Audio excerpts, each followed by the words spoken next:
knowing when to ask for help is critical when you're in a leadership position. It's getting the best out of people. That's the essence of leadership. Welcome back to Leaders on Leadership.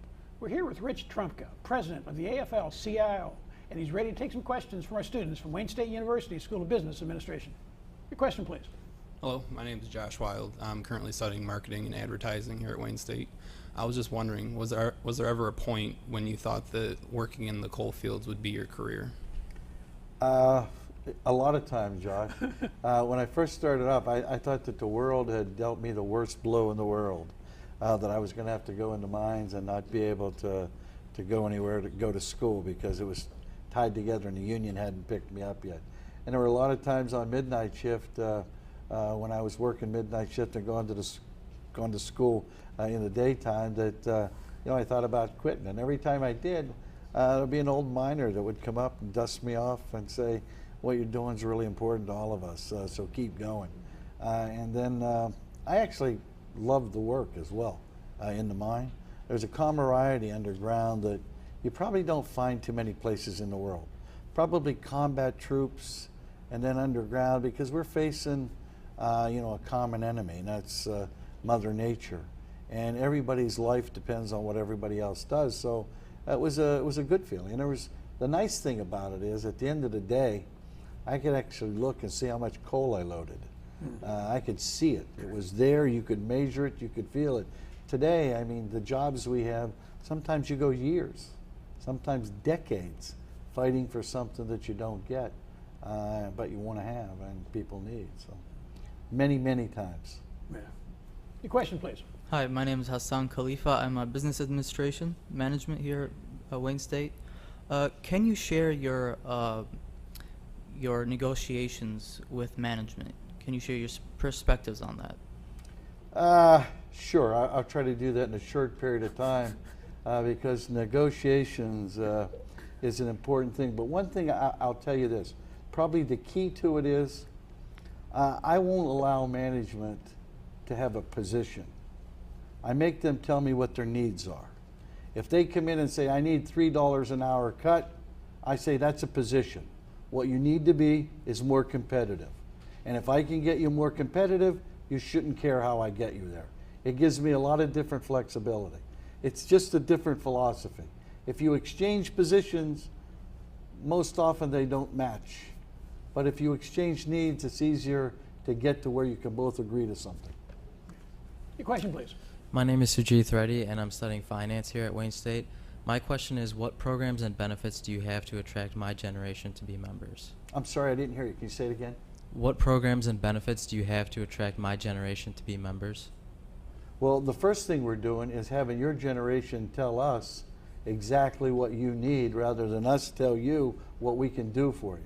Now, we have training programs, we have skills programs, and we can give you those skills and anything you want. We have benefits that will help provide for you. If you're an independent contractor, we're looking at ways to be able to bring health care to you at a reasonable cost, or a pension plan. So we can do all of that. But we also want to get your thinking about how you can be more active, how you can make us better, how you can motivate us, and how we can use your thoughts and your energies and your ideas to make it better for all workers. So the best gift that we have for you is a platform to be able to help a lot of people, coming together to help a lot of people, so that we all, each and every one of us, live a little bit better. Your question, please. Hello, my name is Tim Dodd. I'm a junior in the Wayne State School of Social Work. My question is, the AFL-CIO union membership represents 12 million workers.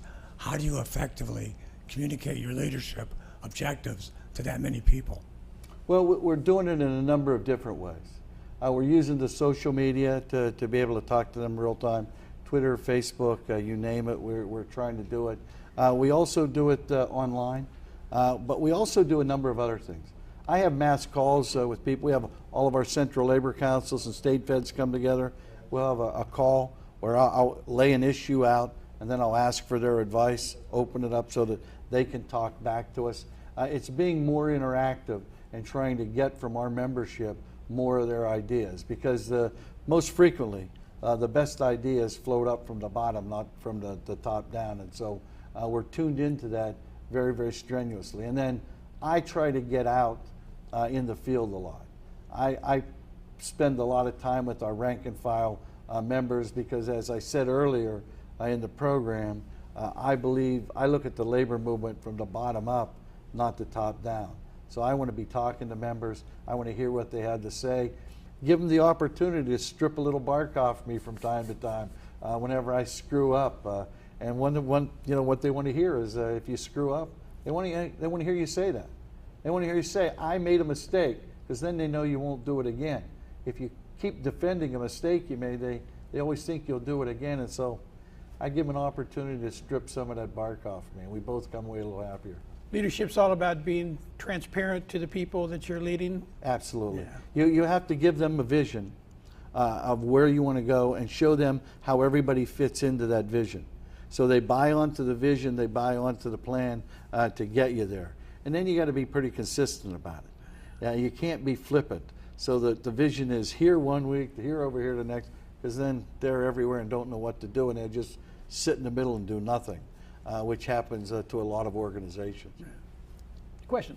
Hi, my name is Enzo, and I'm a sophomore in accounting. And given that the union member workers have been lowering throughout the years, how do you ensure to lead that there will be a union throughout my working career? I'm sorry. The union membership has been dropping off over time. How do you assure that there'll be an active union throughout his working career?